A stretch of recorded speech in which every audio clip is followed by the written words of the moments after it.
Atas dugaan pelanggaran etik, Anwar dilaporkan karena dicurigai memuluskan jalan keponakannya yakni Gibran Rakabuming Raka ikut Pilpres.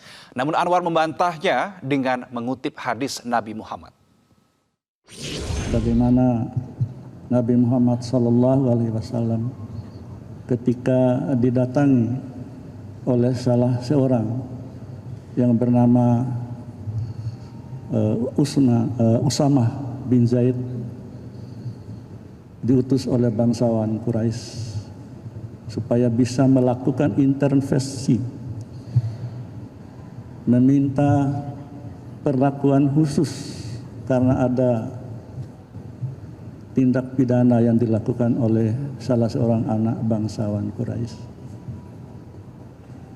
Apa jawab Rasulullah SAW? Beliau tidak mengatakan menolak atau mengabulkan permohonan dari salah seorang yang diutus oleh bangsawan Quraisy itu. Beliau mengatakan, andaikan Fatimah anakku mencuri, aku sendiri yang akan memotong tangannya. Artinya menunjukkan bahwa hukum harus berdiri tegak, berdiri lurus, tanpa boleh diintervensi, tanpa boleh takluk oleh siapapun dan dari manapun. Buntut dari putusan batas minimum usia Capres-Cawapres di Mahkamah Konstitusi terus menimbulkan kontroversi. Para hakim konstitusi kini harus bersiap menerima sanksi atas putusan yang diambil melalui sidang MK-MK yang sudah mulai berjalan. Namun yang cukup unik pemirsa, laporan dugaan etik bukan hanya ditujukan kepada hakim yang memutuskan, namun juga hakim yang memiliki pendapat lain atau dissenting opinion. Mengapa hakim yang berbeda pendapat juga turut dicurigai melanggar kode etik? Apakah ada unsur kepentingan lain dalam hal ini? Saya akan membahasnya dengan pakar hukum tata negara Bivitri Susanti dan Ketua Umum DPP Advokasi Rakyat untuk Nusantara yang juga merupakan pelapor Hakim Konstitusi Saldi Isra Bob Hasan. Selamat malam Mbak Bivitri, Pak Bob. Selamat malam. Baik, terima kasih sudah meluangkan waktu untuk bergabung bersama kami di Prime Time News. Saya ingin ke Pak Bob terlebih dahulu. Kenapa Anda keberatan dengan substansi dissenting opinion Saldi Isra yang berujung laporan Anda kepada MK-MK? Ya, prinsipnya begini, pada sejarahnya MK itu dibuat sebenarnya untuk merasionalisasi trias politika tentang pembentukan undang-undang agar terhindar daripada kelompok-kelompok tertentu melalui mungkin parlemen atau partai-partai tidak full power gitu kan. Maka dilahirkanlah Mahkamah Konstitusi.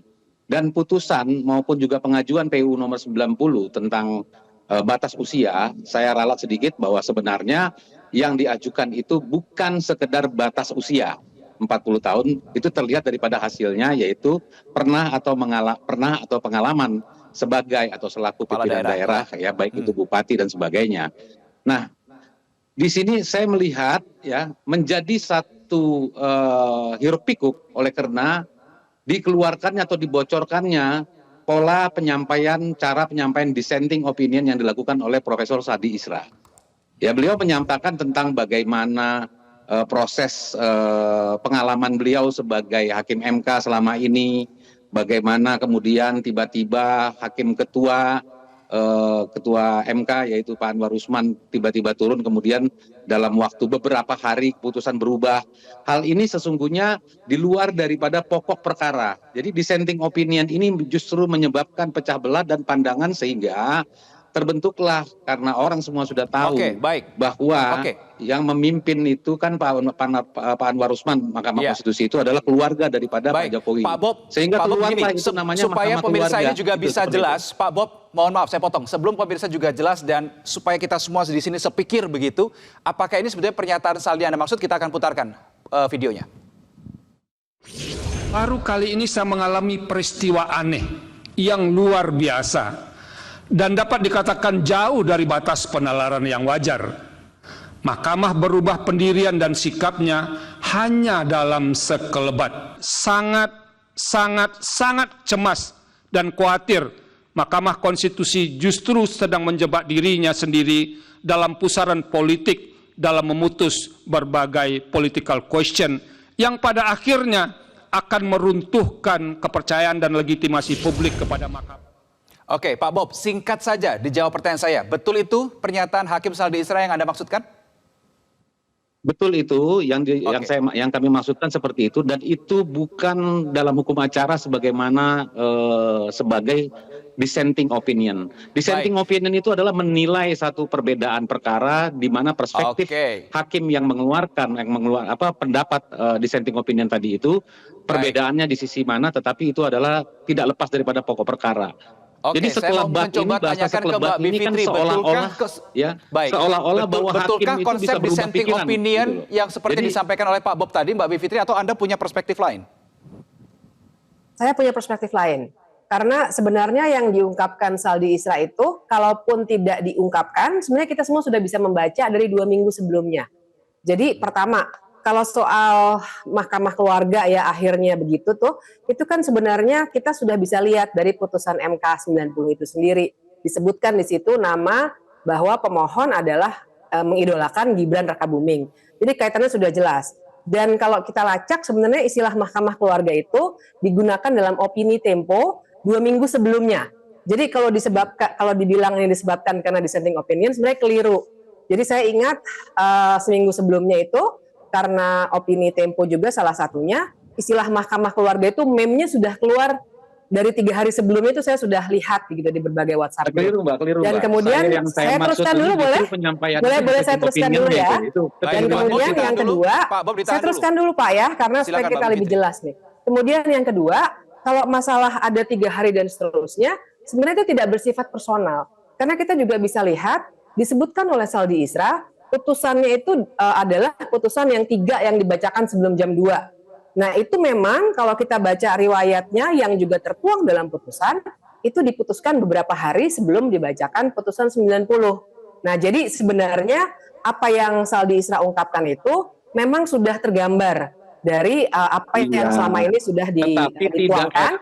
Kita mau ganti-gantian atau bagaimana ya Mas Reno ya? Kalau apakah saya harus kami tidak etis diungkapkan sekalipun publik memahami. Jadi baik kalau Mas Reno mau berlomba untuk berbicara, saya juga akan berbicara terus bahwa menurut saya Saldi Isra kalau dibaca dengan lengkap ya dissenting opinion-nya sebenarnya tetap memberikan legal reasoning menurut kacamata dia. Nah, jadi saya kira tidak ada pelanggaran etik di situ karena juga tidak ada soal bagaimana seharusnya pendapat berbeda itu dituangkan. Dan sesungguhnya dia sedang mengungkapkan hal-hal yang ada di balik rapat pemusyawaratan hakim yang memang selama ini tertutup. Jadi cukup bagus untuk publik. Nah, ini kan yang sebenarnya dipermasalahkan oleh Pak Bob tadi ya. Pak Bob mengatakan bahwa yang disampaikan oleh Hakim Saldi Isra ini di luar dari pokok perkara. Yang kemudian tiba-tiba Ketua MK hadir di ruangan. Sebentar Pak Bob ya. Apakah kemudian menurut Mbak Bivitri, tidak boleh sebetulnya Hakim Konstitusi ketika menyatakan dissenting opinion itu membuka panggung belakang yang sebenarnya terjadi selama proses diskusi itu. Boleh atau tidak Mbak Bivitri? Itu bukan panggung belakang. Jadi perbedaan perspektif saya di situ. Buat saya itu bukan panggung belakang. Karena tanggal-tanggal kapan diputuskan, putusan 25 dan seterusnya, itu kan semua tercantum dalam putusan. Jadi bukan misalnya Pak A mau ngomong begini, Ibu B ngomong begitu, itu kan tidak diungkapkan. Jadi kita harus bedakan, ini bukan mengungkapkan panggung belakang, tapi semacam memberikan summary terhadap apa yang terjadi dengan perkara-perkara yang ada 7 itu. Oke, baik Pak Bob, silakan. Ini saya berikan waktu untuk Anda untuk merespon pernyataan Mbak Bivitri, silakan. Jadi tanpa diungkapkan, betul bahwa yang namanya Pak Anwar Usman itu ada hubungan keluarga ya dengan Gibran misalkan, Mas Gibran. Tetapi sekali lagi, Hakim Konstitusi itu dilarang mengungkapkan, sekalipun itu tadi yang tadi sudah Mbak katakan tadi itu, dilarang mengungkapkan itu, tidak bisa, itu melanggar kode etik. Dan sekali lagi bahwa apa yang diuji, apa yang menjadi pokok perkara dalam PUU 90 itu, bukan persoalan seorang Gibran, tetapi persoalan undang-undang. Maka ketika kita berbicara tadi, saya luruskan tadi Mas Reno bicara tentang batas usia minimal, itu komanya, penambahan frasanya itu adalah pernah berpengalaman, jadi tidak diluluskan atau tidak dikabulkannya usia minimal 40 menjadi 35 atau 36 itu sudah jelas terjawab. Hanya konsekuensinya sekarang ini karena Gibran ini memiliki interest yang kuat, ya itu yang menjadi satu polemik. gitu loh. Jadi keinginan Ya, politik oke. ini, maka saya katakan tadi sejarah Mahkamah Konstitusi itu tidak boleh dihilangkan. Sejarah Mahkamah Konstitusi berdiri itu untuk melenyapkan atau mengurangi kekuasaan politik. Maka Oke, didirikanlah baik. Mahkamah Konstitusi itu tadi. Itu loh, seperti itu. Baik. Nah, jadi Pak sekarang Bob, Mahkamah Konstitusi sudah ada. ya. Ketika sampai mengungkapkan tentang keberadaan panggung belakang yang dikatakan tanda kutip tadi itu sama saja melunturkan. Apalagi ada kalimat juga bahwa open legal policy itu kan sebenarnya kenapa harus dilempar-lempar ke kita? Lah memang Oke, harus baik. sekarang ini. Itulah Baik, Pak gunanya Bob. reformasi, Iya.